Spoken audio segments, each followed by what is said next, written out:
going on, everyone? Black City Pod back with you for your bi-weekly pleasure. It's me, your host, Steven, and of course, my other host, David. David himself. David himself. What's going on, David? How you been? I've been sick and dying, and that is why this episode is coming at you probably a week late. Well, news-wise, yeah. We never really did say we were going to, you know, upload a consistent schedule. I don't think we committed to that. I'll let the viewers prove me otherwise. So they have to listen to the other 9 episodes to confirm that. Yeah, that's awesome though. We are here at episode 10. Yeah, it was a little bumpy towards the end there, but we got there. Big double digits. It's a big mountain to climb. Yeah, we're here. We're recording on a pretty much the end of the week, so we have a couple of news stories from earlier as David mentioned, we have a couple of stories going on from earlier in the week and probably the week prior, because there were some pretty big news drops in the world of Pokemon TCG that at least has us thinking about a couple of things. So we'll be covering that for the majority of this episode.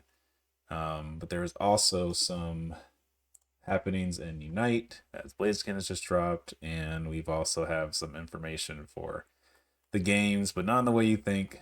We've heard about the Unity debacle, and yeah, I think we're gonna probably start there with Unity's new monetization uh, campaign. I guess is probably the best way to call it. Yeah. Honestly, when I saw it, I thought it was like a joke. And for those of you who have not seen it, Unity is wanting to switch to this new payment model where um, companies and organizations will have to pay per install for their games that use Unity. And the internet has been in an uproar ever since. But it's such a crazy story because almost any game you could think of probably uses Unity. There are some exceptions, but most notably for this podcast, Pokemon Unite, Pokemon Go. For all my Gacha players out there, Arknights, Genshin, Honkai, even some recent games. Isn't I think some of the like Breath of the Wilds or Xenoblades or something. I think Monolith Soft uses Unity as well. So Probably. I mean, Unity is like the most popular engine for modern games. At least, if not the most popular, it's part of like, at least top three. It's pretty much used for everything, as you mentioned. And it's the backbone of most of your games. So yeah, and I am pretty sure that they will get enough backlash where they'll retract this type of quote unquote payment model. But at current, and I didn't know this, the current CEO of Unity was the previous CEO of EA, and he's the one who implemented loot boxes in some of their FIFA and NBA 2K and like NFL titles and such. right. So I thought that was interesting. Well, it lines up. I mean, the guy has a track record of being pretty money grubby and trying to maximize profits, which has kind of always been a beginning of the end. I mean, EA's always kind of been at the beginning of the end, right? Um, and because their head honchos are always they're trying to quick buck. But it's been interesting to hear that most of those decisions have been from one person alone, and that he kind of brings his plague with him, which is kind of interesting. You think it's like, at least in my head, it's always like a collection of high, high, basically high power, a collection of people in the company who are making those decisions. But it seems like this guy is bringing the entire, the the whole pamphlet of everything, and it's a whole presentation on how to make a buck and nickel a dime in every way possible. Um, Right. we know without even thinking of like, oh, this will be fine. People will buy it anyway. It's just crazy to see that Unity, like to me, it's been all Unity has always seemed like a you just download and use it, and it's free to use, and it has all the tools you need. If you want to pay for stuff, those options are there. It's just kind of crazy to see this come out of nowhere as a get rich quick, and it seems like they're totally fine with it, thinking that developers would be totally okay with this as well. I mean, it's a very bold decision, I think. And I guess did we really talk about that? What exactly this price model is entailing? Pricing model. Not the specifics of it. Well, I guess to just to kind of be a broad, essentially that if you're so as your game had you put your game out and publish it, it'll start getting downloads from players. If your game reaches a certain threshold of downloads, I think it's like 200,000, something like that. So basically, if your game is a success, you will have to start paying the developer would start paying a per download fee to Unity for every time that a user downloads your game. I believe after this threshold. right. Yeah. Yeah. Yeah, and obviously, uh, people didn't like that. You know, because those basically came out to if your game is a success and it pops off, we want a piece of the pie because we use the engine. But here's how we're gonna do it. Um, which I mean, when you say it out loud, it's like, oh yeah, I mean that makes sense. But I don't know, like that's kind of insane that you're paying a tax on your success. Um, Also, retroactively paying retroactively. that was my big issue with it. Look, I'm okay with taxing the rich, but like if a little indie company does well, um, and they have to pay fork over nickel and dimes because of it, that's not that's not really super. That's not really that's kind of deflating, I guess. As a company, like you're just not making the money you want to make. Yeah, I Um, was really shocked when the Slay the Spire devs, they're working on a new game right now. yeah. They released a statement, official statement as a company that ended with "F you" Wow. to Unity, and a lot of people really got on board when they noticed this affects like a lot of Unity devs. A lot of people were like, "No, Silk Song is going to get delayed again." Shit. I'm. Well, after looking at that YouTube video, the YouTube channel, I'm surprised there's any Silk Song people there to shout that in the first place. But That's fair. hey, maybe this will. Well, you're not getting a Silk Song trailer now because someone mentioned it, so they know. Oh, someone still cares about this. Back in the hiding we go. Um, This will unionize the 10 Hollow Knight fans still alive. mm-hmm. And they're all in the same company. But I will say just briefly for those who don't know, the CEO, uh, John Riccatelli or Riccatelli, I don't know how to pronounce his last name. Riccatello. The Ghoul. Uh, this is just a real brief segment for those No More Hero fans. He actually is like a recurring character in a couple of the games. Um, he is also one of the antagonists in that series because the developer of No More Heroes actually was creating a game called Shadows of the Damned at EA, and it came out being completely different than the developer Goichi Suda wanted it to be. So because of that, in No More Heroes, they actually characterized the character to be John Riccatello, and made him this antagonistic figure who eventually like you do kill. And basically these practices, he's an evil CEO in real life. He's also evil CEO in the No More Heroes universe, and he almost beat someone to death because they didn't follow his plans at his company. And I thought that it was just so funny because, as you said earlier, this curse that he's or evil he brings with him is something that other devs and stuff truly believe about this man. Yeah, he doesn't have a lot of fans. I think it's even crazier to get like the okay. Like you drop someone's last name, like that's a huge tell. That's exactly who they're talking about, and that made it past. Like everyone was like, yeah, quality control is like, or even just RD or HR looked at this and was like, yeah, we know it's him, but yeah, screw this guy. I don't care. And they made A him look collective through this guy. Yeah, and they made him look bad. Like he usually like a villain's like, all right, cool, like big bad villains. Like there's some fans like, no, he looks like a ghoul from Fallout 3 with a bunch of neon injected into his body. He is a freak.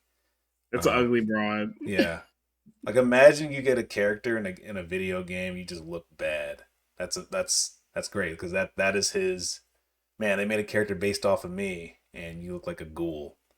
So hey, more power to that company though. Being immortalized as such. Yeah, that's all I'm gonna know him as. Anytime I see it, like someone needs to hack his like Twitter account or something, just make that his profile picture. That would be so funny. We gotta get the dude who's tracking Elon Musk's plane. Edit this dude's Yeah, Twitter. easy peasy. There's plenty of people out there can get on it, so I can say get on. What's like I'm not hurting anybody, just hurting someone's ego. So do that. Make his profile picture true. This is a call to action. Yes, a rise to arms. Um, So yeah, I mean, so this is obviously sucking. This has been going on for the last week, and we kind of just want to touch on it because there has been at least a kind of an update in recent days that a bunch of companies are now removing the ad monetization that Unity provides from their games. I'm not familiar in what that exactly is doing, but I'm assuming that is going to cost Unity more money because if you're not getting their ads through the Unity engine, which I'm guessing this is affecting like mobile games where ads usually run. Yeah. Um, I mean that's a lot of money. It's a chunk of change. So hopefully they rescind on this. And, because it's just not a good model. There's a better way to tax the developer, and Unity has tried to go on quality control for this. Not quality, but damage control, I should say, because quality control is an issue. Trying to put out some fires. Yeah, but it's you can read up on it. It's been a kind of a mess for them, and hopefully they just drop all this entirely. We all go back to using Unity. I'm familiar with this program myself, but I will go ahead and learn Unreal Engine if it comes down to the fact that nobody wants to associate with, uh, you know, the engine. So, oh well. Yeah. Good luck, Unity. I know how to operate it, so I hope you make the right decision. That's Yep. really And all I if got. and if they don't, Unreal Engine. Yeah. Speaking of real. Speaking of speaking of unit ends with a E. Fuck. Y'all see that Blaziken release? I'm sure they at least saw Blazikins in their matches at the very least. Yeah. Oh, So I love Blaziken. He is only well, actually, I take that back. I love almost all the fire starters except Ember. But go. Blaziken, he's definitely like in my top 5 fire starters. Probably, I think he's number 3. But he is finally in Unite, and he is so fun. You actually have to be good at a character in this game to have success. Yeah, it's kind of nice to go back to basics, right? Um, we've been blessed? Question I mark? mean, I don't even know because, like, I think it's kind of a curse because to play him now sucks. Well, it's That's like why. so like on the real, it's a kind of a whack opinion to have like a character should be like when you get when a good character comes out and people are complaining about oh he's too good, it's like it's kind of like okay but at least he's not bad, but we got him back to back some really meta defying characters, and it's been kind of killing the game, so it's nice to have someone who's just like yeah I'm just a character. i'm not Yeah, that's fair. i'm not I'm not super busted, but I function. The um game is not centered around me. yeah, I mean we and that's the thing about, so first of all, Blaze can release. Blaziken is an all rounder, and for those he does he can basically do the functions of a couple of roles, um, and they're usually melee range, and this is kind of the case with him as well. But the fun part about Blaziken is he doesn't necessarily have an ult. He has a style change, I guess you would It kind call of it. a stance or style change. Yeah, Yeah. stance change, style change. Yeah, that would probably be a good way to mention it. Um, he goes from a fist style, and then he has leg style. Um, You say it out loud, it sucks. I don't know what else to call it. They don't call it anything in the game. It's true. It's true. No, United is. It's called fist and kick or Are something you dumb. serious? Man. Well, I'm glad that I can sit in the dev room for the remotely. More bad Um, dev news at 5. yeah, but I mean, I'm enjoying Blaziken. I think he's been really fun. I just like we said, I just don't think he's not the killer app. Yeah, yeah, But absolutely. And if you look at all the like recent releases, especially in the all arounder role, he's he's mid city. yeah, but I mean, they did that with Caesar, right? Like they released a all rounder that's balanced, and then they release a legendary or a team leader, as they like to call them, which is like the stupidest thing I've ever. Like I don't understand. All the characters should be viable, but Right. not. Anyway, so I guess that's what they're doing for all rounders now. Is like, yeah, we're gonna drop a Pokemon. It'll be good, but it's competition. It's these broken mons, I guess. Yeah, But he's strictly outclassed. I will say though, like you mentioned that he requires skill to play. I was kind of hoping if you would go a little bit more into detail about um, what is he trying to do. Yeah, sure, sure. So with Blaziken, unlike other releases where characters will either have either be like unkillable or they'll kill you in a second, or they'll have something that like perma stuns you or doesn't let you play the game. Blaziken is built around this idea of like the bruiser who wants to stay on top of you. So a lot of his moves, when he hits you with them, will either reduce your move speed or increase his. And he has one move that stuns you, which is um, which is Blaze Kick, but it only stuns you if he shoves you into a wall with it. So it requires you to have really good positioning in order to land the entirety of your kit on people. But his other interesting move, which is also in kick style, is Overheat, which is an AoE kick that he becomes. What's the name of the status? Basically, he's like not affected by CC and such. He can still take damage, but You mean unstoppable? unstoppable. Yeah, there we go. And he stands in place and can charge this large kick move. And if he charges it all the way, it does increase damage. And the damage increase is like a lot, but obviously someone can just walk away from this move. So in order to maximize your potential, you need to um, utilize your slows and your blaze kick in order to land this like strong finishing move, essentially. And that's where the rest of his kit comes in. So when he style changes to fist style, which is um, more like speed based than like the kick style, he has focus blast, which is a short range projectile that slows the enemy when it hits them. And then he has Fire Punch, which is two short dashes where he can punch the opponent to slow them. So you have these technically 5 moves if you include the attack damage from the style change animation that he has to combo correctly in order to finish people off with Overheat because he doesn't have a traditional ultimate move. And there are different combo strings, and you'll want to do different combos with his moves depending on if there's a wall near you or if there's not, and like what part of the map you're fighting on. So there's like a lot of room for skill expression. And because of that, he can also be built in different ways. If you want to tank your one who just focuses on landing blaze kicks for your team, you can do that. If you want to play a little more like defensive, you can run some like cooldown reduction and primarily be in fist style to use slows to help your team members. And then you come in and like finish people off or tank damage because he has this passive where, unfortunately but fortunately, If he hits one person 5 times, he heals a bit of HP.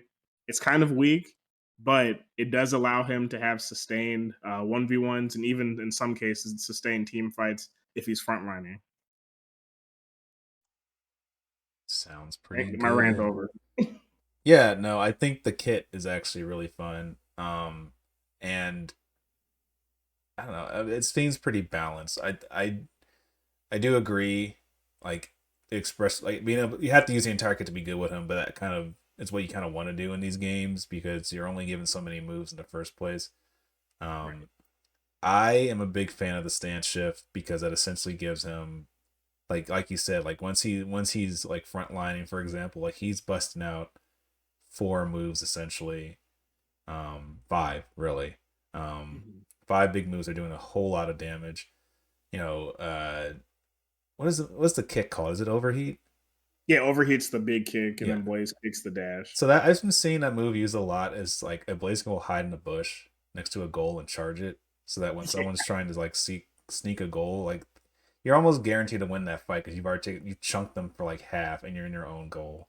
Like this character does have some good niches. Like it can, like most all rounders, right? It can play a whole bunch. It can play a whole bunch of different ways to support its team.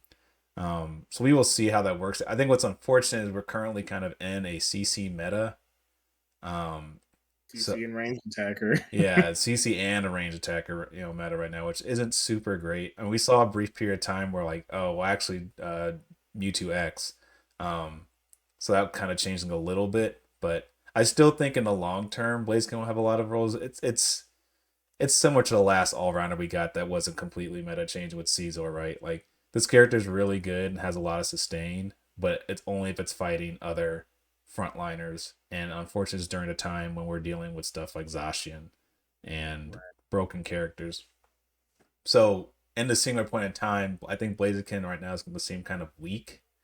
But after I've been playing like Leafeon and trying to backdoor and then having to fight Blaziken, like I kind of have to respect him because even Mhm. though he doesn't have sure hits and he's trying to stay on top of you, speedsters don't have the sustain that he does. And it's Right. probably like the only time where like, oh, that passive kicks in. It's like, okay, well now I lose because now he has healing properties. So he's not bad. He's actually pretty good. Just not, just not a team leader. So such so stupid when I like saw it, man. Anyway, I'm not gonna get into it, but As like we dedicate like a whole series of episodes to the dev team's design philosophy. yeah. So We're not here for that today. not today. We're here to be happy that they gave us something that is good.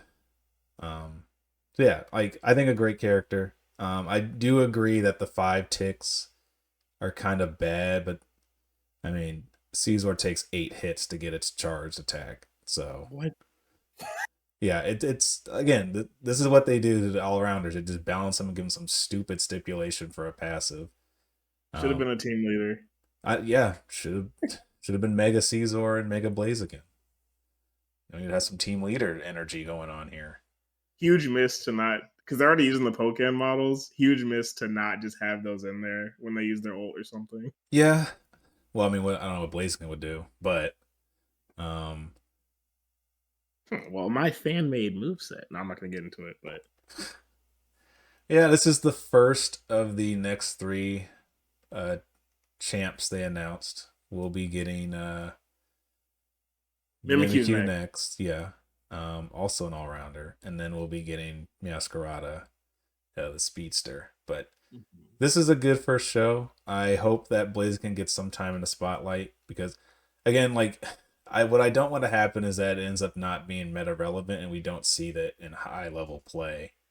Right. Um, because the meta just won't allow for it. I think right now, like you're gonna see it in standards and ranked, obviously, but I don't think it's gonna be played a whole lot because, especially since I mean, Blaziken's not going to be legal. It's not going to be legal the same time Mewtwo is going to be legal. Yeah, exactly. And see, you have to think once Blaziken's legal, you're if we're just talking strictly all rounders, you're competing with Mewtwo X, Zacian, and Urshifu. Yeah, Like what? Why would I ever pick Blaziken? just you might be a starter You know, you're not sitting on the bench, but you can't, team captains being your all rounders, man. Like that is a tough competition for sure. But I mean, I think it's still possible that you can kind of put something together, right? There's some teams that will probably have their team leader and Blaziken. I mean, that's a lot of damage. That's a lot of Yeah, damage from that character that comes out. and he can do well with like obvious picks like Slowbro, like partner with like Slowbro, a Lapras, a Trevenant. You know, Yeah, people who have good stuns and such. Even like he pairs well into teams that just have like decent AOE and such to finish people off because Fire Punch does like huge damage. yeah, exactly. So yeah, we will continue to see. I mean, I haven't played too much of it, but it sounds like you're enjoying it. So it's been a nice character to introduce to the roster for sure. For sure. And that's all I have on the Blaziken note. We will probably hear about him soon because he's probably gonna get the Caesar treatment where they will either buff him or neglect him for 6 months, then buff him. I'm banking on the latter. Just my 2 cents. They do us wrong. They do us. They do us fair all rounders wrong. So Buzzwole. I told Joseph that I felt like I was playing Pit and Smash. I was like, this dude's too honest. That's a pretty yeah. I think that's a pretty apt like comparison. Yeah, you're playing a fair poke. You're playing a fair character. You know, at the end of the day, like you never feel like oh he's just ripping me to shreds for no reason. Like no, he outplayed you. Speaking of fair, something that's not fair to me. Yep. This is my transition. I'm working on segues. I'm not as good as you are yet, but this is my transition. You will learn, young grasshopper. I'll leap into this transition. The Pokemon X Santa Cruz skateboard deck having blind bags is criminal. It is the opposite of fair. Yeah, I was kind of hoping because at first I saw this, I was like, I don't see any new Bear Walkers on the website. What are you guys talking about? Bear Walker being the skateboard brand that Pokemon Right. always partners with. Um, but it's a Santa Cruz deck blind bag. For those who don't know, Pokemon loves skateboarding. I don't know why. I think the idea that it's just made from wood is cheap. Is what they're banking on. Yeah, I have to say it on love skateboarding. Yeah, I mean, That's easy marketing. I'll have to say because like I don't. What's the overlap here on this? I do not see a whole bunch of Pokemon players. I see a lot of people who play Pokemon because it's just a numbers game at that point. But do the number of skateboarders and number of Pokemon really equate like a 1-to-1? Because I don't skateboard. So, so from what I gathered, my tinfoil hat theory is we were supposed to have a skateboard in the Gen 2 games, but my actual Yeah, theory is these are good display pieces, and people who have bought them have said the wood is like cheap. So, like, if you ride on them, you're more likely to break it than to be able to use it. yeah, So, I think that they're just easy display pieces. And to your point, they can use cheap wood that costs less in my is my guess, right. less than to like make actual like wood sculptures or like some type of like wood art where they commission an actual artist. Right now they're just printing a design on wood that you pay for. Yeah, I guess that makes sense. If you want to have some like kind of outdoorsy stuff, uh, outdoorsy kind of like wheels. Like you wouldn't make they wouldn't do a scooter or a bike. Like a skateboard is probably infinitely more cheaper to one partner with and produce these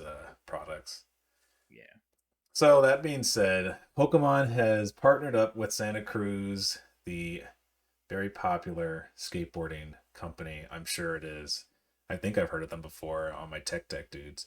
Um, so they partnered up with them to release these decks, which, for those who don't know what a deck is, it's the part of the skate, it's the board part of the skateboard.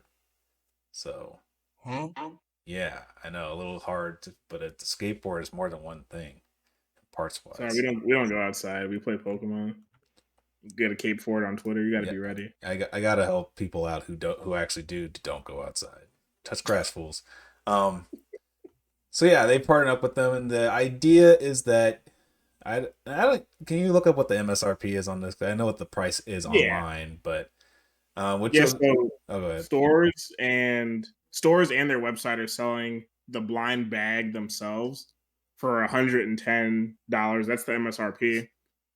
But I actually went into a skate shop near Delmar Loop just to see if they had them, and they did have some, and they were selling them for like 120. And I don't know if it's because of this brand in particular, but that seems to be the range. Like 110 to 120 is what I've seen for the blind bag themselves, the unopened at least. I see. That's can I when did you go look, by the way? Like when it dropped? I went when they dropped just to see if like they even if St. Louis even got that love. Okay. Cause so I'm in my Facebook group for I know it's trading cards, but they always talk about some random stuff all the time. And people were trying to flip them for like 250, 200. Oh yeah. Someone was looking to buy them for $250. So like they're gone now. Um, but and essentially all you're getting in this blind bag is a chance to get Five. one of five. Wait, no, not five. The five gold. So well, that's the Oh, you're talking about like chase. all the designs All total. the designs, yeah. I think it's like one of like 20, something like that. Um, but Yeah, 20. yeah, 20 including the five gold. okay, yeah. So you There's got 15 non-gold designs. yeah. So I think it's all the Gen 1 starters and a few other randoms like Eevee and stuff. Eevee, Mew, Gengar, Magikarp, and Snorlax. Oh, and Mewtwo, obviously. And Mimikyu. Mimikyu and Gyarados are only available in gold. Okay. So you have everyone and the And Eevee. regular. Okay. So you have everyone in your regular, then you have Mimikyu, Gyarados, Eevee, uh, Gengar, Pikachu. and Pikachu as your gold chase decks. Mhm. Um, So I will say I do like the designs. If I can get one for under $50, I would love to get an Ivysaur one just to have. I probably would actually use it because I do plan on like playing around with a skateboard at some point. So I wouldn't care if it got busted because I think that's a cooler piece to put up, the broken one. But that's just me. Yeah, that's literally just you because everyone else is a scalper and a not fit Pokemon investor. Yeah. I mean, so my thing is like I just can't imagine seeing these people's rooms though with the 20 Bear Walker skateboards on there and then just this then the Santa Cruz ones. Like how people have to ask you, right? Like do you skate? It's like no, it's just Pokemon. But to me it's not That is so lame. it's No, so it's lame. Pokemon. It's so lame. Like just for wall decals, which I kind of understand because like Pokemon's actual wall decals are like $130. So, not totally counting you out for why you're buying this stuff. Not But the blind bag cheap alternative. I mean, you don't know what you're getting. At least if you pay $40 more, you'll know what you're getting. It's not much better. So yeah, so they're releasing this product, and as we've been kind of talking about, the big issue here, it's a limited quality item, and Pokemon fans are gonna buy it all up, leaving the skateboarders who actually kind of want to flex one of these uh, left holding the well no bag. They don't get anything. Um, Yeah, so yeah, wonder. it's been kind of an interesting conversation. I think the skateboarding community has kind of always looked at Pokemon fans as kind of like a fake and annoying, to be honest, because the whole Bear Walkers, the branding stuff. But at least there, it's like I can I can see a skateboarder not really care they do or do not get one of those designs. It's literally just a official art piece on a kind of like spray paint s texture on it for the Bear Walker skateboard, which is just like fine. Right. But these decks look actually kind of like oh, they look cool to me. Like I like the it's hiragana or kanji. I'm pretty sure it's kanji on there. The kanji effect on there, the aesthetic effect, essentially what they're kind of putting on the backs of all these decks. You could have your favorite Gen 1 starter or one of your random Pokemon on there. And they won't have access to that at all because Pokemon fans are like, I gotta buy this up. And scalpers like, I gotta buy this up and then flip it. So you have a double dose of no access. Right. And a lot of people are making the argument of like this should have been sold to skaters first and then give the scraps to the Pokemon fans. Which, That's actually a really good point. They could have done a pop up shop like Hypeland has been doing. Hypeland did a pop up shop near card shops in like LA and stuff. So actual Yu Gi Oh people got kind of a first look, yeah, and then they invited general public and other people in. So that's actually a cool idea. Like if they did like a pop up shop for blind bags. I think, and I'm surprised they didn't. It's not like they don't have pop up Pokemon centers. Right. So the idea is there. They have the concept and like the logistics to do so. But to on the other end, I can see it's like really like I feels like kind of like higher than thou type of energy, which me personally, I'll say I kind of agree with. I think if you're going to actually use the skateboard, I'd rather sell it to you than someone who's just going to have it propped up and probably just try to flip it in a couple of years. It doesn't really sit right to me personally on a personal level. Yeah. But I mean, it's a free market. People can. We have to let everybody know. We don't have to, but it's Pokemon Company. They're gonna let everyone know. It's like first come, first serve. So it's kind of rough. Congratulations, Pokemon fans. We have a new group that dislikes us for another month or so, but that's okay. Yeah. But to your point, they look really nice. I hope that if they do so well, they restock them for people who will actually use them instead of someone trying to sell for like 10K an entire collection of every type of board. Yeah. Because these are people are treating these like trading card packs, and that's insane to me. Again, like I've been seeing posts of this on the trading card group like every day of like, yeah, I got this blind bag flipping for 200, freshly sealed, like like it's a fossil booster pack. Like, come on, man. It's a plank of wood in there. And I don't know, like it's nothing really that special. It's kind of a cool piece of merch for sure, but anyone can make this. You can have a custom deck made if you really wanted to. On have it. So it being a display piece, I'm not really buying it. People are flipping these things. That's all there is to it. Yeah. Yeah. And I'm sure we will I'm sure whatnot will get a taste of these. And I'll leave it there. Whew, you gotta do a whatnot episode at some point. That has been an interesting.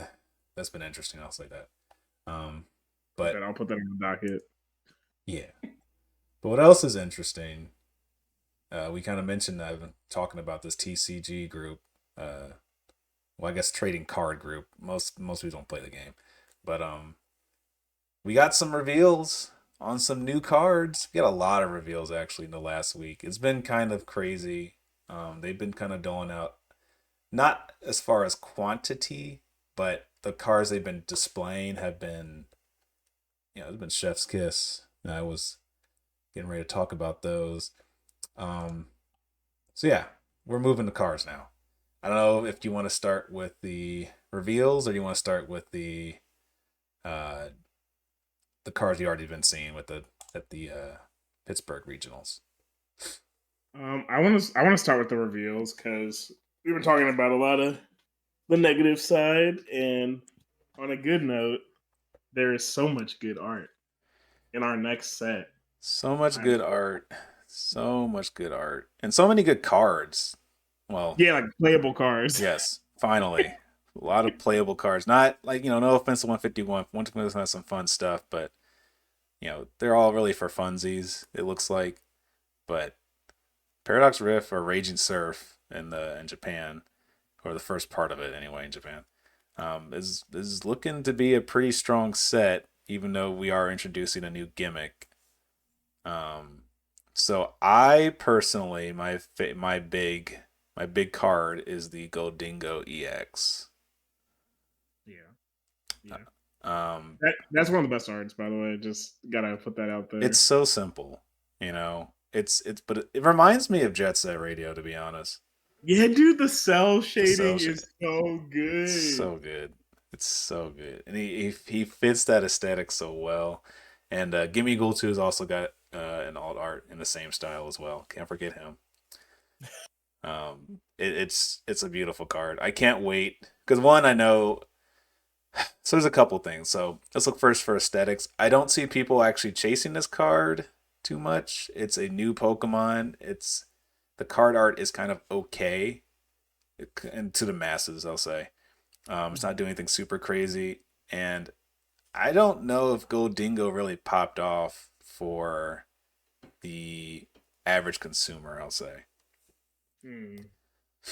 Well, do you think that on a play in a playable way, people will be going crazy for them? So playable, 100% absolutely. I think this card is going to be amazing. And kind of in tandem with what cards are being released um, along with Goldingo in this set. So one, it's a stage one EX, which is like usually it's like, oh, no big deal. We're rare canning all this stuff all the time anyway. But a new card got released regarding it's a Pokemon tool. It's a TM machine, and it provides the attack of de-evolving energy or something or another. Right. Right. So basically, for 3 energy, you can remove the evolutions for all the Pokemon in your opponent's field. So anyone who's been rare candied, you're back to the hand.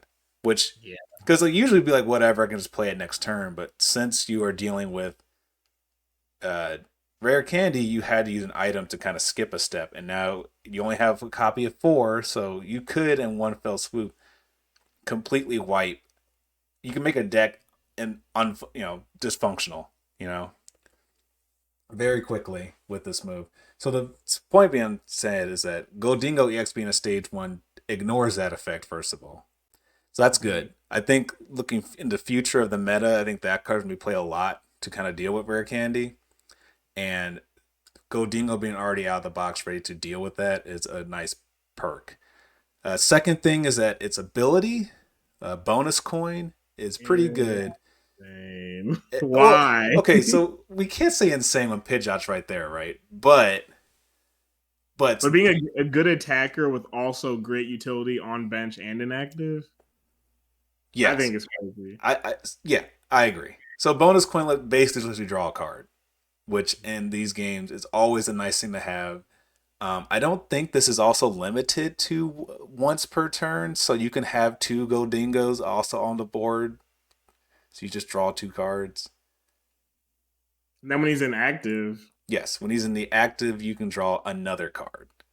So you're basically if Goldingo's like your big boss, you're also drawing 2 cards per turn.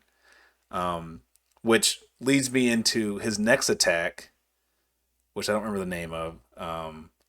it should be. It's just make it rain. I'm pretty sure. Okay, but if it's pretty good. So for every it's like similar to Dialga V Star's Metal Burst or whatever the attack was called, where every energy you have attached to Goldingo EX, it's an extra, I believe, 40 damage. No, so actually, it's even better because it's 1 damage to use, and then it's 50 times the number of basic energy cards you discard from your hand. Okay, So you're, so you're almost like attacking from your hand because you only have to have 1 energy attached to him to use the attack. okay, that's really good.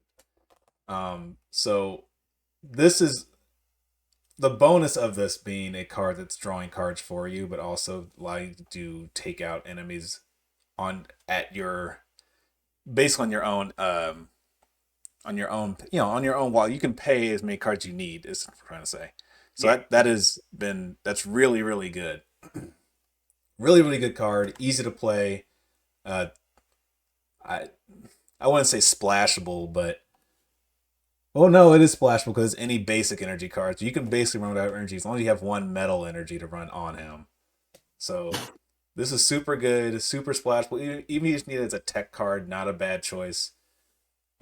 This man, is dude, you could use luminous energy on this yes, yes you can. because your discard you don't have to attach any other energy. This is actually crazy. So all that being said, this is going to be a great card to use in a, a bunch of decks. I'm gonna be running it for sure. I've been trying to build a metal deck that works with Caesar, and this is being so splashful. Is this a free boss monster? I'm gonna take it and just run with it. And yeah, I mean it's a fantastic card. Got a great art.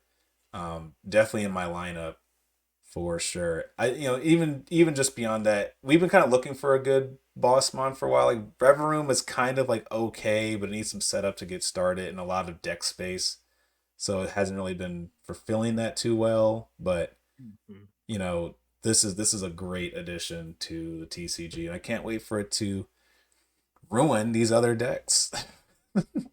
Yeah, the only issue I guess I foresee is now that 151 Charizard EX is like going to be a thing.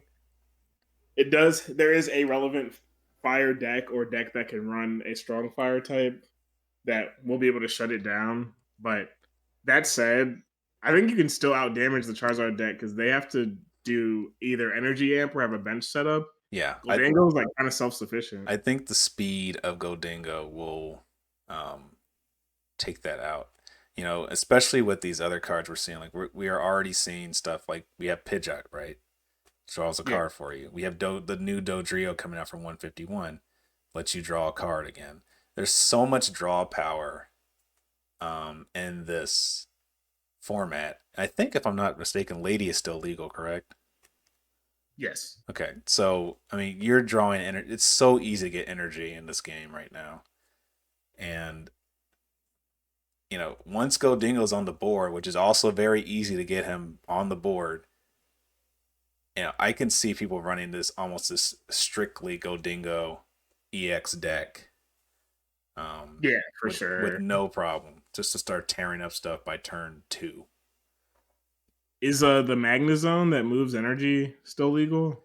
It is. The only issue with it is, well, there's not an issue. I guess the only thing is like it's good to draw from the deck, and you have to place them automatically though. That's the thing. Wow, got it. Yeah. So good for some decks, but I think for this one, you can probably go without it, which is why that card is still super cheap to get. Which, by the way, Crown Zenith Magnezone card, go grab that. It's a nice looking card. Your boy's at work, doing good work. Be solid. Yeah. So I mean, this is the one for me. I mean, we've seen some other cards which we'll go over, but Godingo EX is definitely the card to be looking out for. And we are definitely going to be seeing some decks with this in it. Yeah. 100%. I really hope Evil Tail is good because that art alone makes me want to build a deck around it. Cause man. And I know Evil Tail has like a history, like it was really good in like the Gen 6 meta. Uh, Yeah, it was. was it EX? Anyway, the No. Dark Ball Evil Tail. I think it Yeah. was just normal Evil Tail, right? Yes. I'll look it up in a way. But Yeah, but it first of all, it's one of my favorite legendaries, but that is like the I won't say it's the best art because they've showed a lot of good art, and I'm still have to decide. But it's like number one or two for me, best art in the set. The card is also like super playable. It's a basic. I don't need to run anything that could cause me to break. No rare candies, nothing. And I've always wanted to play a dark deck. I've never got to play like a strong dark deck since I started playing the Pokemon TCG. So I think that's what I'll be building out of Paradox Rift for sure. yeah, I mean, it's gonna be a fun set. I think because both of us have kind of been like you're running your Zoroark deck from Gen 8 segment, and Oof.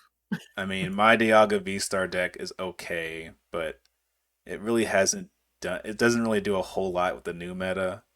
It doesn't keep up, I should say, because there's some Pokemon that just can out damage very easily. To rack up that much energy to knock out some of these EXs now, it's almost impossible, because you're dealing a lot of luck. So it's nice to see that we are getting some cards that we're interested in building, because these last few sets have been like not bad, but they've been all been pieces, and I think things are starting to come together, Yeah. for sure. with these new cards.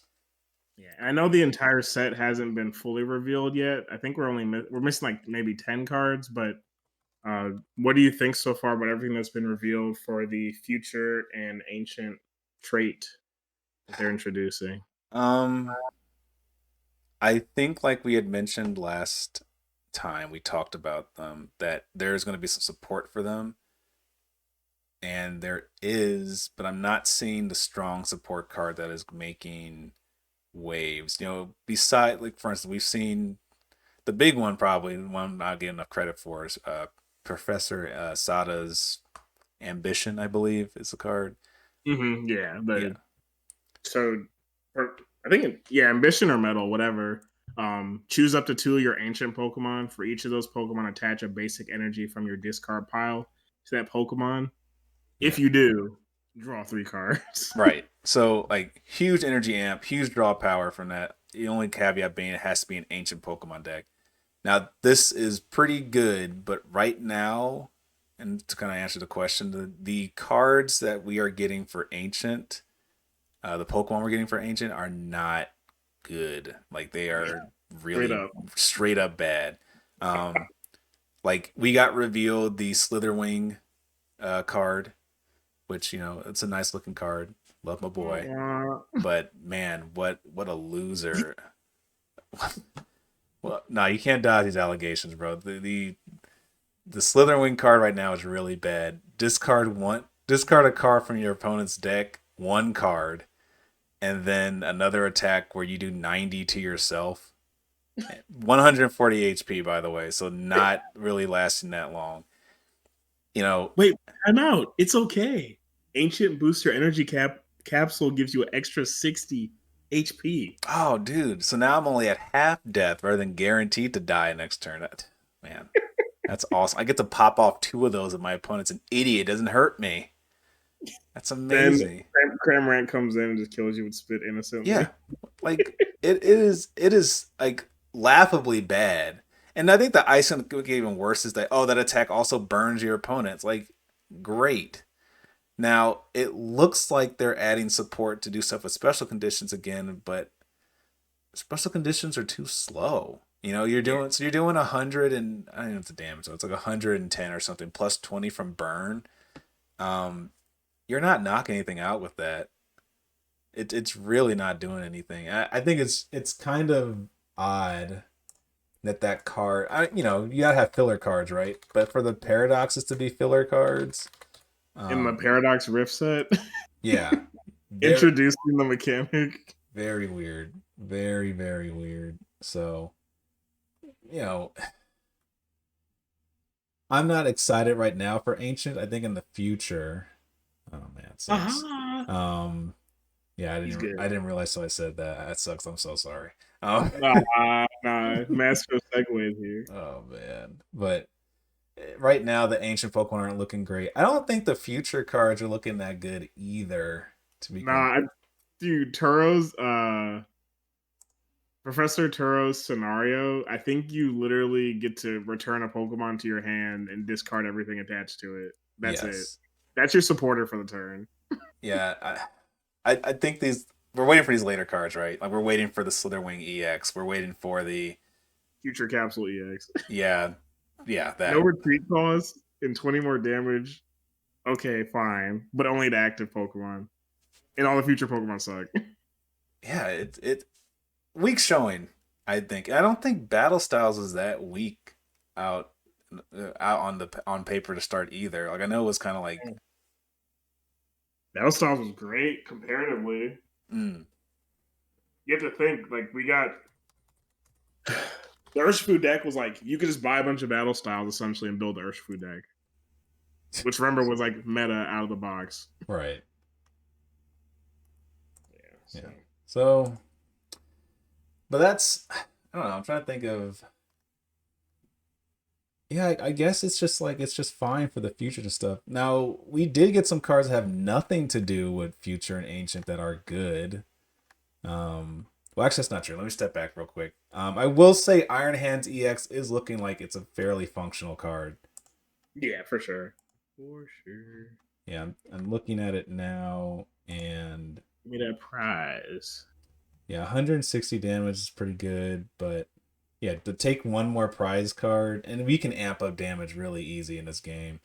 Um, I mean that's really good. You're taking three if you knock out an EX, and it's Half the game half done. the game done. And what's the risk? Oh, 230 HP basic Pokemon is out first. Oh no, I don't have the you don't have the one lightning and three colorless you can just pull. Like this is a good Pokemon. This will see play for sure. Yeah, Electric has a lot of tools already built into it too. So Which is kind of nice, right? Like Electra's been kind of they've been eating. yeah, they've been eating really good in this new rotation or this lineup or this format in general. Like it's been very good for electric types. The many times I see Miraidon decks running around, like it's crazy. The fact that Flappy got a spot in the trailer for Worlds. All right, Yeah, like anyone would know kind of like what the hell is this Flappy doing next to Lugia? Like you don't understand. I'm out here. I'm out here. That man pays the bills. He's feeding everybody.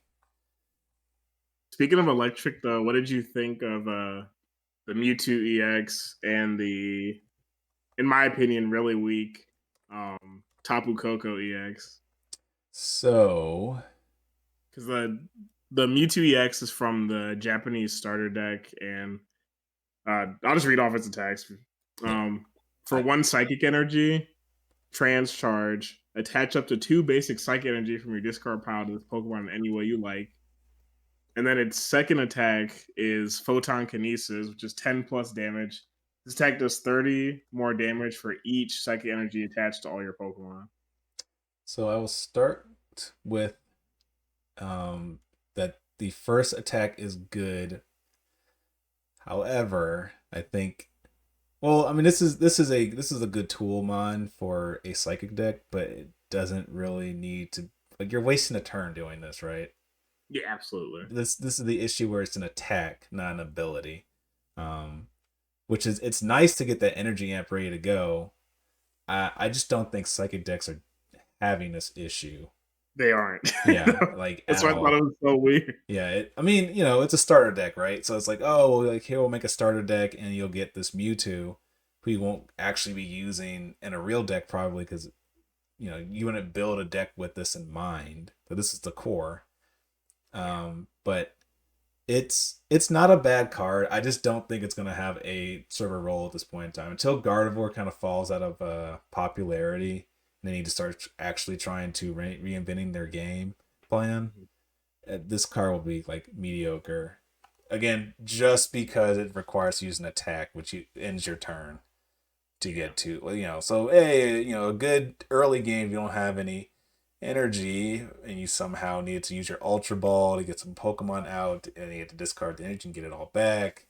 There's some stuff you can do with that, but also 10 plus or yeah, 10 plus 30x, like that's good damage, but the you gotta rack up a lot. Yeah, that's a lot of trans charge you gotta rack up in order to get that to start killing people.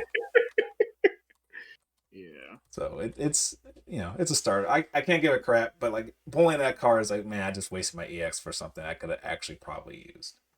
But who Yeah. I'm knows? assuming Mewtwo is like to sell the set, right? I mean, yeah, I mean the fact they advertised it so early, um, yeah, it was definitely to help sell the set because we just had the Charizard set, we just had the 151. Yeah. Kind of a side note, but Paradox Rift so far is not looking to be like a top seller. So you can still buy a Pokemon Center box off Pokemon Center now. Which is wild because obviously everyone knows 151 basically vanished the moment it was announced. And it vanished the moment it was restocked as well. So it just which is good to me because I mean I can buy it again if I so choose. But really, what it meant is I was able to get my 2 boxes of Paradox Rift without too much of an issue. So that was nice. Um, but yeah, moving to Tapu Koko. So So first attack, and my like no like not sugarcoating it. This card's horrible in my opinion.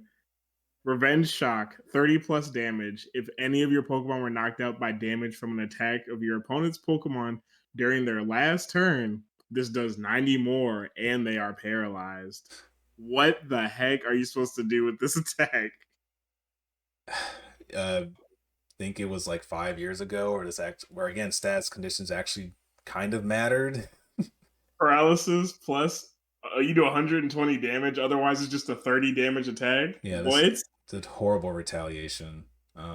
So you're not doing a whole bunch of damage. Then also its second attack is not like 180 sacrifice and energy.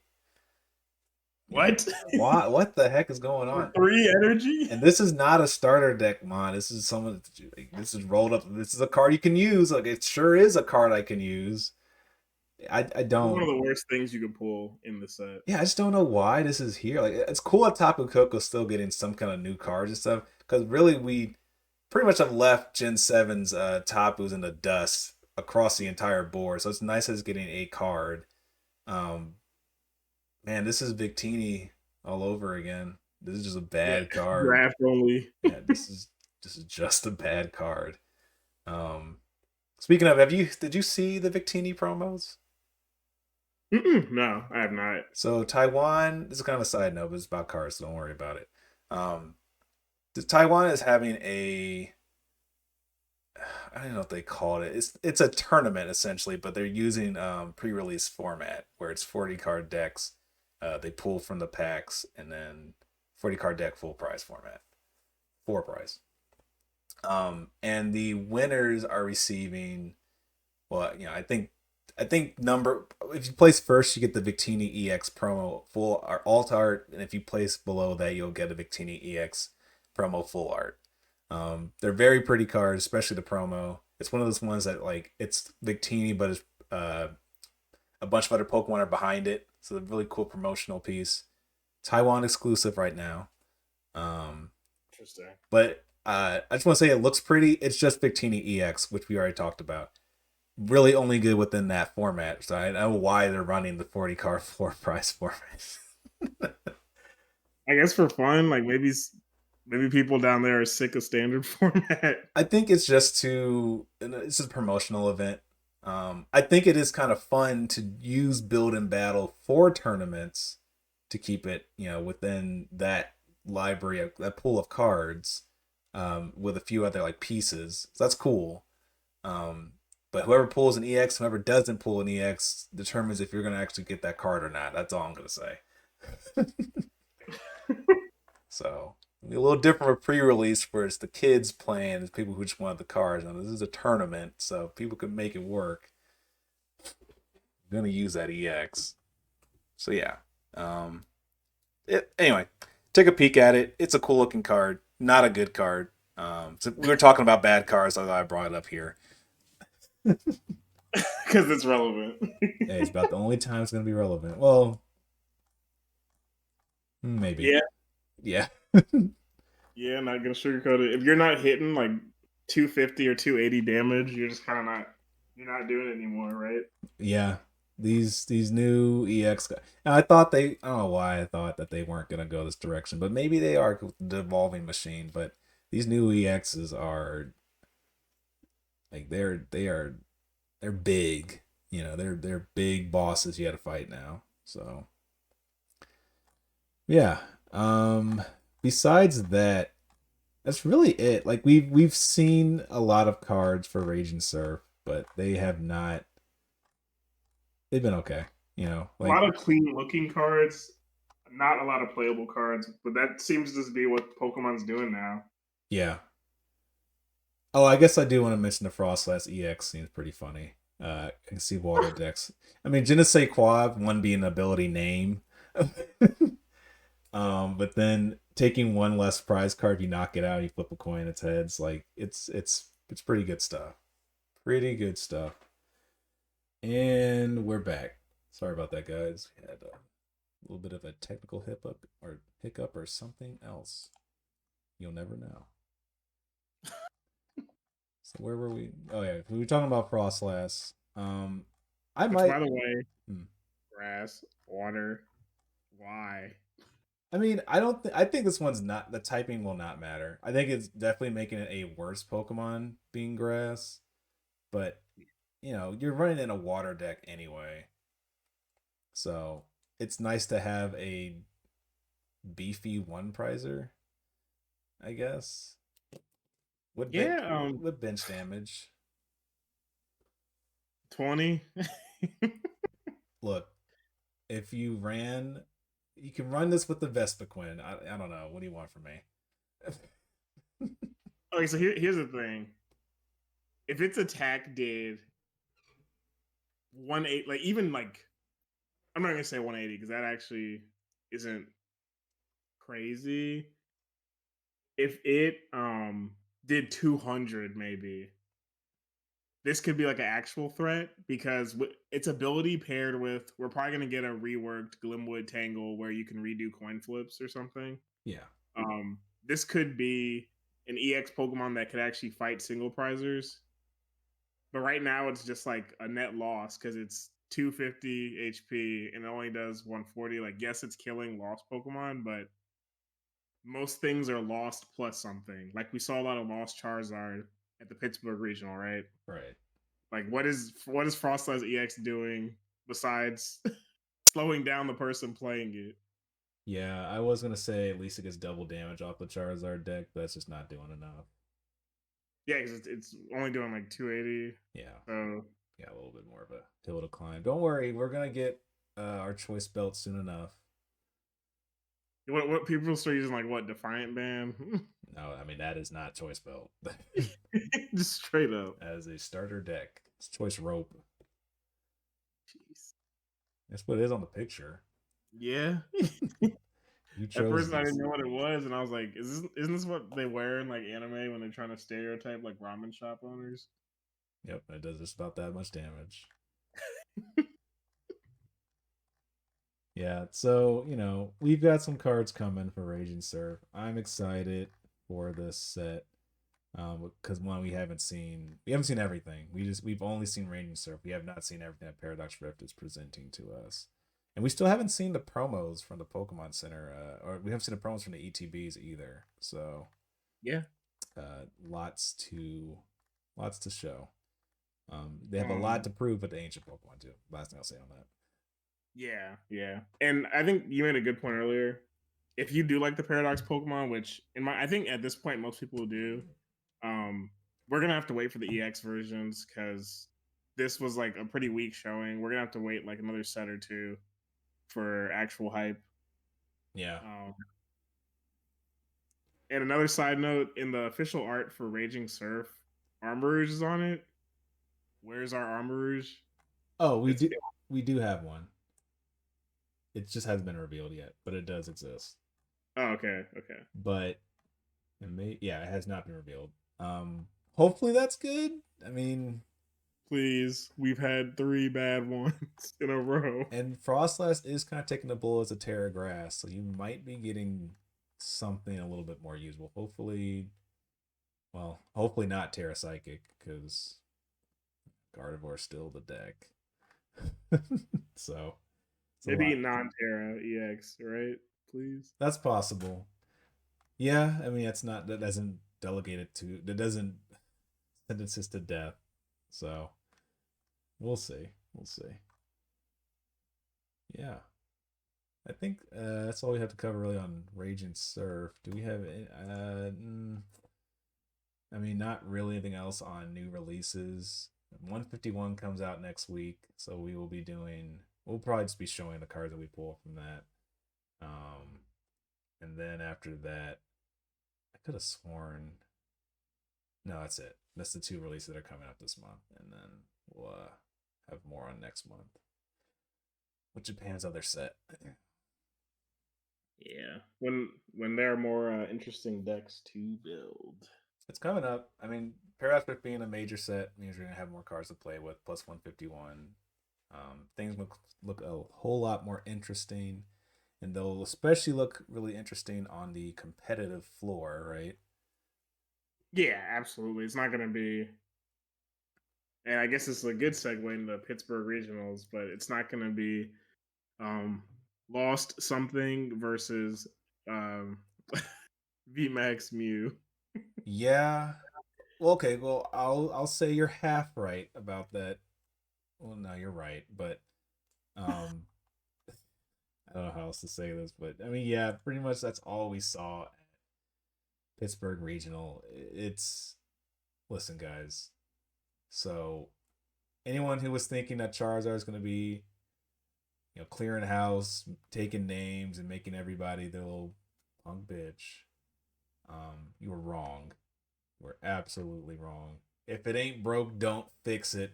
Lost Box is back, baby, and it's here to stay. It ain't going nowhere. Sableye, get off me. For the love of God. I'll be good now. Get back. Lost mine. Oh man, before we pivot into this, I totally forgot that there was another metal card that's going to completely just. You mentioned Sableye. His days are numbered. We totally forgot about the Jirachi. The Jirachi pull up. Yeah, all right. So, yeah, just real quick. Y'all thought Manaphy was here to save your bench. Well, forget that. No more water needed. You can run Goldingo and have a matching colored Pokemon as a tech support as well. Because Jirachi's here, baby. And it's basically just Manaphy, but just to kill Lost Box. So, Manaphy's ability is get this. You can't place damage counters on your Pokemon, on your opponent can't place damage counters on your bench Pokemon. It's almost worded just exactly to say you cannot put 10 damage counters on 12. any 12, right? You can't put 12 on anything on my bench. You're dead. You're gone. Your Sableye is only hitting for 120 on someone's active. Yeah, good luck, Goodbye. buddy. See ya. So, and just to make sure, Jirachi also has a pretty Also, if you end up being stuck with Jirachi, you can search your deck for 2 energy cards and put them in your hand. Just basically the build up for Goldingo. Bam. Dang. Built-in defense against Lost Box. I mean, you can't Steel beat deck. that. Steel deck's looking good, Steel, dude. st- Metal's cooking. All right, steel. Whatever you want to call it. Steel decks are going to be cooking again. Just you wait. We have so many tech cards. We have so many. We just got a boss monster now, so it's over. Oh man. We'll see. We'll see you at regionals. Yeah, you best believe. All right, so back to regionals. Um, so yeah, obviously Lost Box is going to be the popular deck to choose. I think they try to hide it by segmenting it into different things, but Giratina V Star is Lost Box. I'm going to count it. There were Yeah. there were 27% of all the decks that showed up at regionals were Lost Box. We're lost. Yes. So huge percentage. They divided it. It still was the top 2 most used deck of Lost Box and Giratina V Star. Yep. It's just a good deck. We kind of mentioned it. Someone asked us like what is Lost Box doing? It's just banish. From I don't know what game we're talking. I guess we're talking about Magic, Yu-Gi-Oh. And there's just no counterplay. Like your opponent's just like I just gotta kill you before you get to your banish countdown, and which I think is funny because Lost Box had tools to force your opponent to put stuff in the lost zone, but no one uses that. So it's been very popular and successful. I mean, the day 2 percentages show that. But Right. so yeah, I mean, it was pretty much the same format we've seen for the last couple of regionals beforehand, where things stayed the same. There was a lot of talk of Charizard coming up and just wiping the floor of all these other decks. Do you remember the non-full art Charizards were going up to like $30-$40 because people were hyping it that much? Yeah, they're still at $16, by the way. That is insane. Yeah, Not like a the non full lowest art. value art Yes, of actually, Charizard. actually, I just saw. I think it's the 5th most expensive card in the set right now. Yeah, I mean, don't get me wrong, it's a good mod. I mean, that's why Pidgeot is $7, and that's why the basic art is more expensive than the full art. Um, which I don't. That makes no sense to me. People aren't. I guess people aren't looking or just buying the card and moving on. Um, but yeah, 16 to $30 for a non full art. That's how much this card was hyped up. Because on paper it sounds good, but I mean, in a huge 1,000 plus competitor format, like you it can't beat every day. That's the problem. Like it does really well against obviously like Gardevoir, um, but it's just another deck like Lugia. Yeah. Like Lugia Archeops does not care. I'm racking up my energy way faster than you, and I'm just going Yeah, to and go to town. that's what it came down to in the stream matches I watched, where some Charizard decks were still losing to Gardevoir just because Gardevoir deck speed. Yeah, You know, exactly.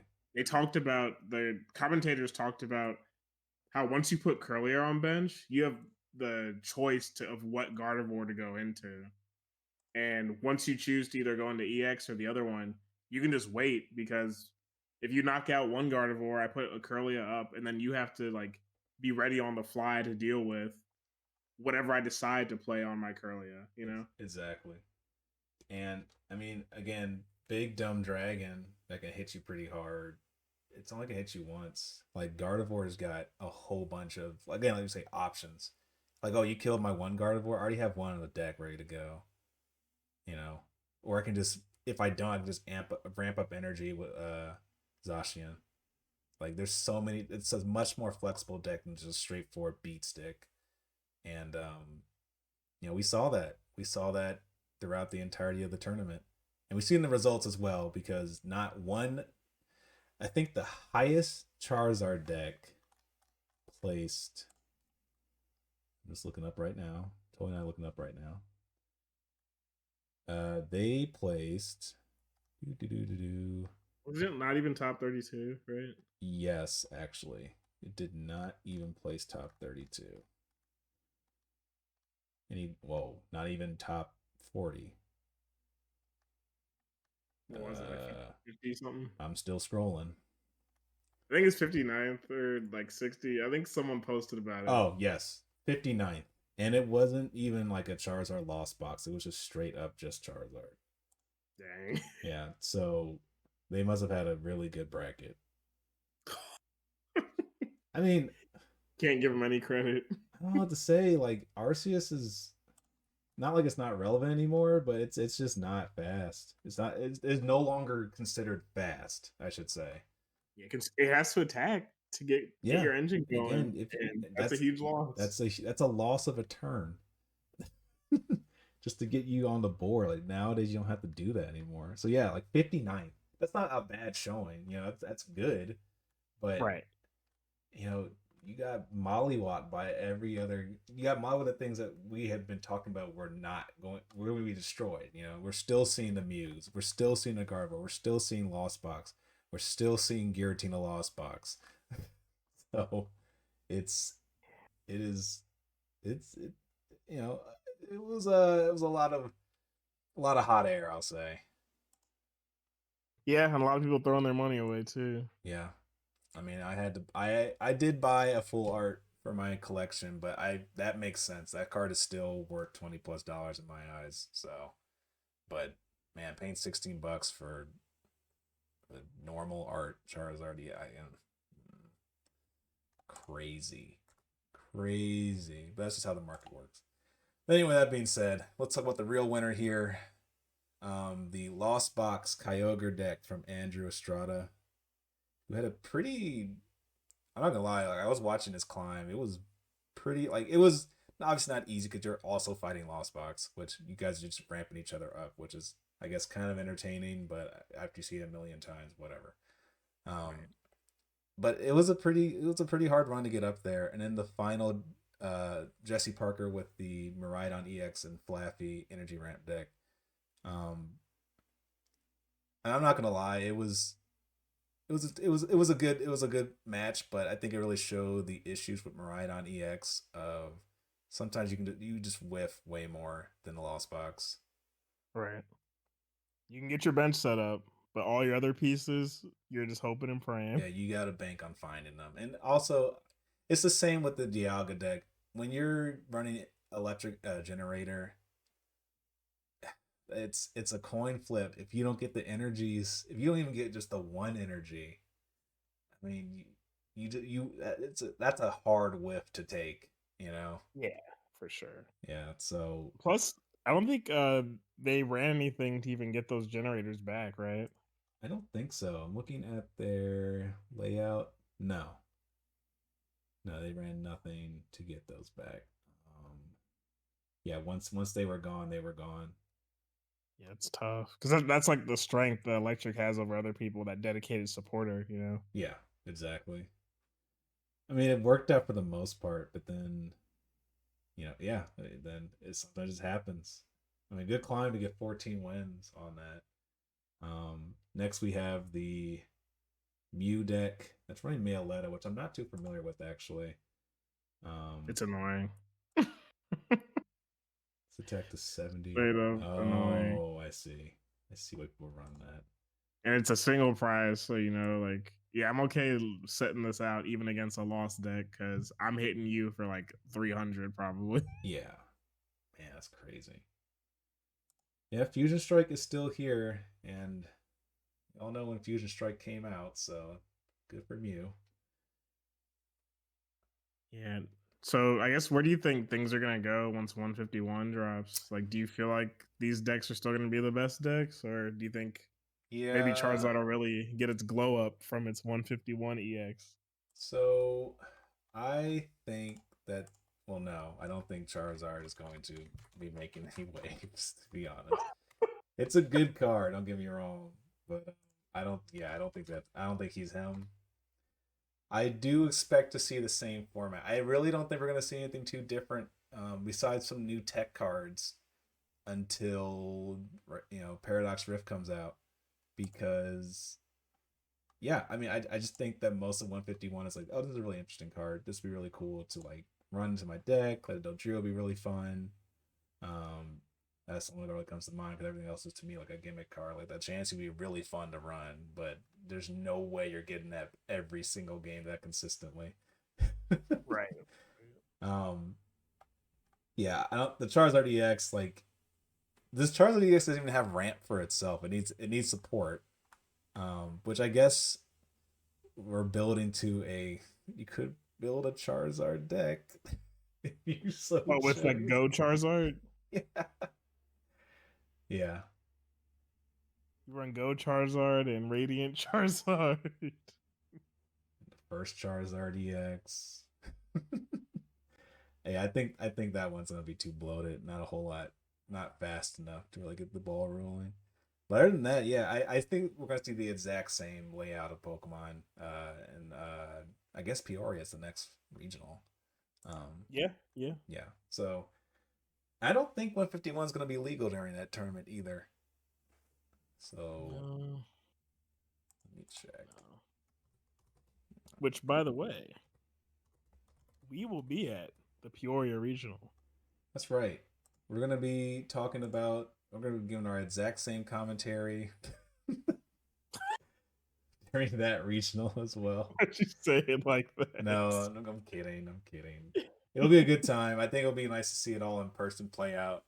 Um, and I don't know, just see what other decks are being ran, because like obviously, like you see the winning decks are the same, about 10 or so decks with some variations within those decks.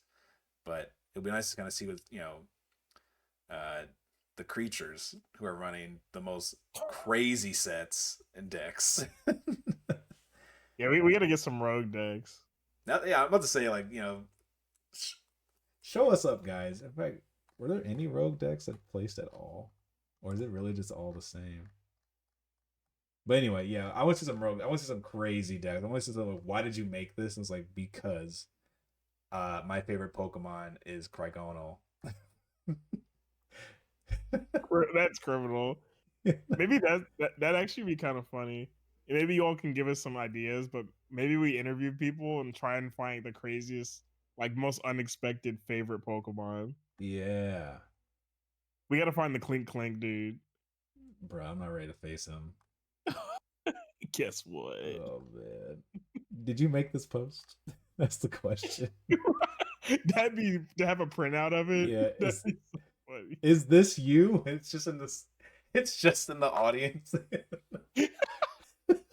You know those signs they hold up at like wrestling and Yeah, stuff? exactly. Exactly. Just a blown up Twitter post.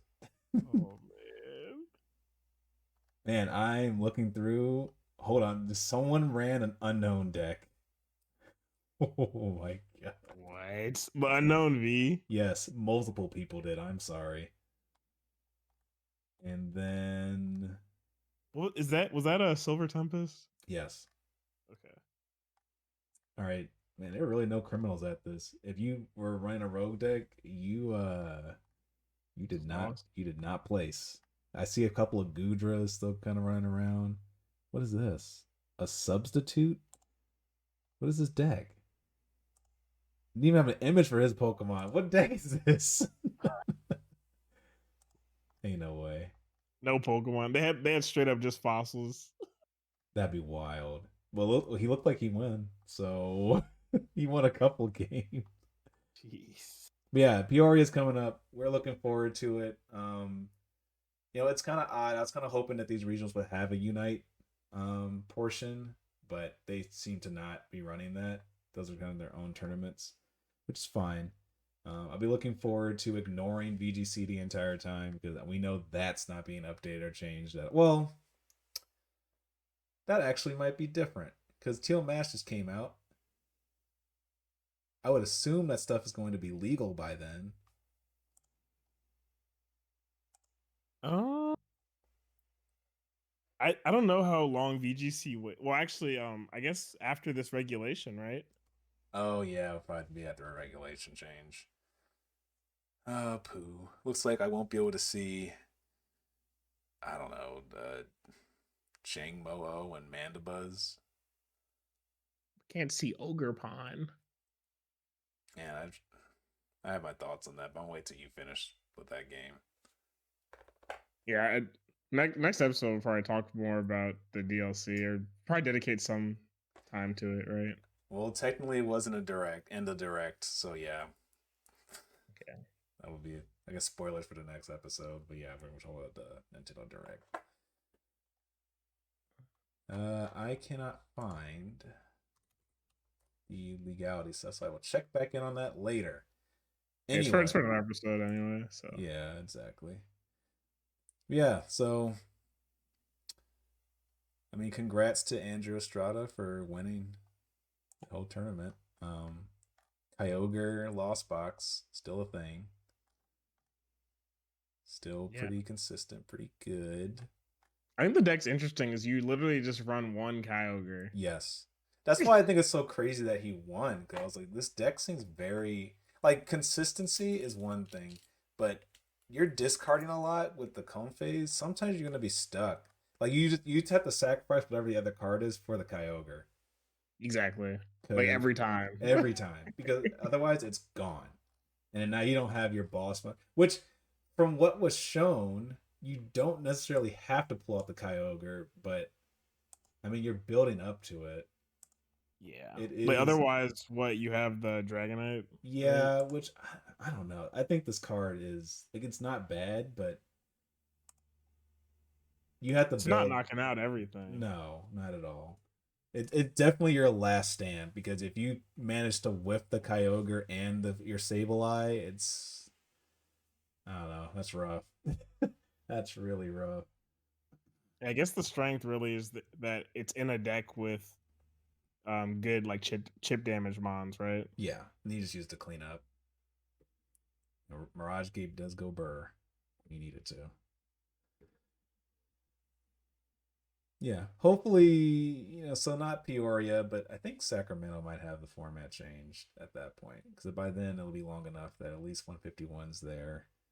And they put in Obsidian Flame so fast that I'm assuming Paradox Rift will also be immediately legal.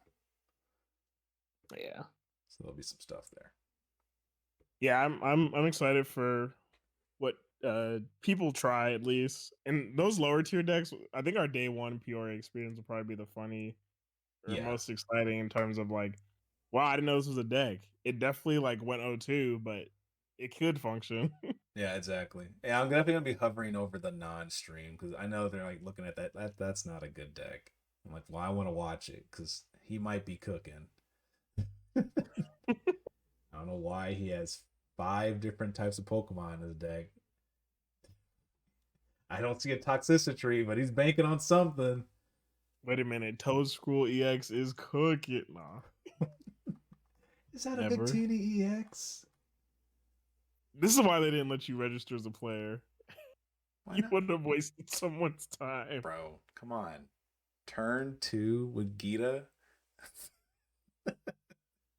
He's playing draft at a regional. I'm cooking. Uh, Oh, I guess I did kind of want to bring up the switch to using Tyranitar in the Lugia decks. I thought it was like having a dark type to hit Mew V Star, or am It, I tripping? so it is, to deal with VMAX, but it's also I saw a lot of it being used just to discard cards. Um, I mean to do damage, of course, with the rapid strike energies or the single strike energies, but um, just to interrupt as well. Discarding cards was actually pretty useful. A lot of those matches. It's a crapshoot, but I've seen them using it. Like Andrew Hendrick used it a lot during his last few rounds to not mill the deck, but just to like, oh, I know you have like 8 cards left in your deck, and you need one of them to win the game. I'm just gonna mill the top 2 cards, and then if he mills the right card, that's it. That's Um, interesting because I would think people want stuff in their discard pile, but I guess towards looking the at some of the top lists when they're running like one ofs and two ofs, it could like legit just lose you the game. could lose you the game. I also think like 'cause a lot of those games went long. Like we were looking at last 6 cards in the deck situation. And I think the way now that we build decks now, where we kind of need everything in there. Mhm. I mean, obviously we've always optimized, but how it is now is like, okay, you get my last 6. I just got to pull like a boss's orders, and I just scrapped it. Like no one's running Palpad. That card is just gone. Yeah, like there's no like there's not a lot of recursion or recycling really. No. The closest to it is probably like Mirage Tube, right? Yeah, exactly. I mean, like we're still running like Pokestop, and that's a risk in of itself, right? Like, yeah, we can go into the discard pile when we need to, but if we throw away the wrong thing, I mean that's wraps. So it's kind of like an interesting way that deck is like, oh, I can actually use this to kind of like be a really good disruptor for end game. And I mean, I guess it's better than the alternative of discarding 4 of your hand or your deck when you have 2 cards left in the deck. Right. So yeah, I mean, but it makes sense, right? Like, because Lost Box is constantly throwing stuff out of its deck. So it's constantly milling through its deck. So it's gonna have like a super low count towards the end of the game, no matter what. Even if it like pops off, it's still clearing its own deck. Yeah, so I guess that's actually a really cool like meta adaptation. Yeah, I did not see anyone using the alt art of the Tyranitar. But no one had that Well, $2 card. $2, bro. That was the most expensive one in the set. It was $50. I thought that was the EX that was expensive. No, Tyranitar V was from Battle Styles. Dang. Well, Battle Stars ain't got nothing, so that makes sense. Yeah, they're also, let's just say, they're using Tyranitar V, not EX. With the Cragalanche attack. Yeah, Cragalanche. Mm-hmm. Crazy. That do be a name. Who knows?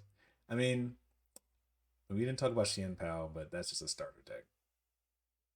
That plays Yeah, 7. Let's go. nothing interesting there. No, not really. I mean, that deck doesn't have to do anything. You can just buy it out of the box, buy some Bidoofs, slap a Radiant Greninja in there, and they might actually already have it in there. and just go to town. I guess use your battle VIP passes, but that deck. I'm glad it does. That deck builds itself. You know, at least a Miraidon, you got to kind of mix it up. Oh, I need some Raichus in there. I need a Flaffy. So, all right. Well, I've blow Veda long enough. I think that's gonna call it for today. Um, get ready for us our regionals experience. Come October, we'll have I don't know probably a similar conversation, but more stories to tell about when we went there and we saw this criminal run this rogue deck. We're gonna find some weirdos, whether we want to or not. Yeah, I know I want to play. Yeah, 151 will be out by then, and I want to kind of like build some decks around it, just to kind of Yeah, mess with yeah. people. Oh yeah, I definitely want to just get some like matches in with like random people. I'm definitely I've been getting. building some rogue spice. Mm, I'm You'll just. hear all about it in October. That's right. This is your call to action to come back next episode. In the Yeah, next episode, we know how you like our in-person events, so we're doing it again. All right. you want to close us out? Yeah. Well, thank you again, everyone, for watching the Black City podcast. This has been a great time. Steven and David have been entertaining you long enough. And until next week's episode, we'll see you then. All right. Go to hell.